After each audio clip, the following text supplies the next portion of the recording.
अपने लक्ष्यों को बुद्धिमानी से चुनें ताकि आप उन पर जो वक्त बिताएं वह एक निवेश बन जाए, न कि एक खर्च। एक लंबे समय पहले की बात है।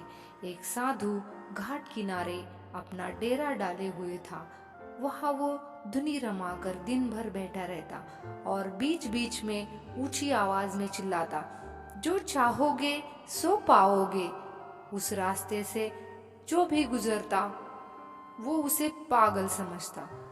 वे उसकी बात सुनकर अनसुना कर देते और जो सुनते वे उस पर हंसते थे। एक दिन एक बेरोजगार युवक उस रास्ते से गुजर रहा था। साधु की चिल्लाने की आवाज उसके कानों में भी पड़ी, जो चाहोगे सो पाओगे, जो चाहोगे सो पाओगे। ये वाक्य सुनकर वह युवक साधु के पास आ गया और उसने पूछा, बाबा, आप बहुत देर से जो चाहोगे सो पाओगे चिल्ला रहे हो। क्या आप सच में मुझे वो दे सकते हो जो मैं पाना चाहता हूँ? साधु बोला, हाँ बेटा, लेकिन पहले तुम मुझे ये बताओ कि तुम पाना क्या चाहते हो? बाबा, मैं चाहता हूँ कि एक दिन मैं हीरो का बहुत बड़ा व्यापारी बनूं। क्या आप मेरी ये इच्छा पूरी कर सकते हैं? युवक बोला, बिल्कुल बेटा, मैं तुम्हें एक हीरा और एक मोती देता हूँ। उससे तुम जितने चाहे हीरे मोती बना लेना। साधु बोला।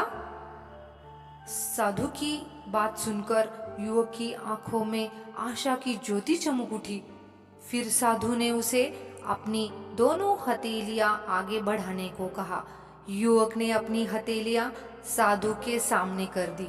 साधु ने पहले उसकी एक हथेली पर अपना हाथ रखा और बोला, बेटा, ये इस दुनिया का सबसे अनमोल हीरा है। इसे समय कहते हैं। इसे जोर से अपनी मुट्ठी में जकड़ लो। इसके द्वारा तुम जितने चाहे उतने हीरे बना लेना। इसे कभी अपने हाथ से निकलने मत देना। फिर साधु ने अपना दूसरा हाथ युवक की दूसरी हथेली पर रखकर कहा, बेटा, ये दुनिया का सबसे कीमती मोती है।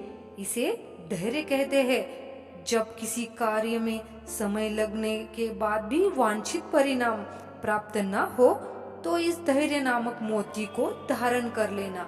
यदि यह मोती तुम्हारे पास है तो तुम दुनिया में जो चाहे वो हासिल कर सकते हो।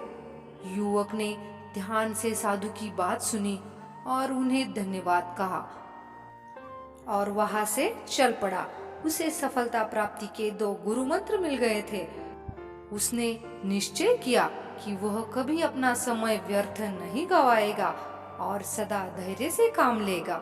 कुछ समय बाद उसने हीरे के एक बड़े व्यापारी के यहाँ काम करना प्रारंभ किया। कुछ वर्षों तक वह दिल लगाकर व्यवसाय का हर एक गुण सीखता रहा और एक दिन अपनी मेहनत और लगन से अपना सपना साकार करते हुए हीरे का बहुत बड़ा व्यापारी बना।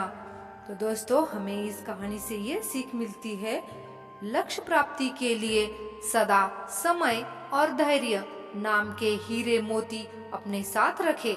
अपना समय कभी व्यर्थ न जाने दे और कठिन समय में धैर्य का दामन न छोड़े। सफलता अवश्य प्राप्त होगी।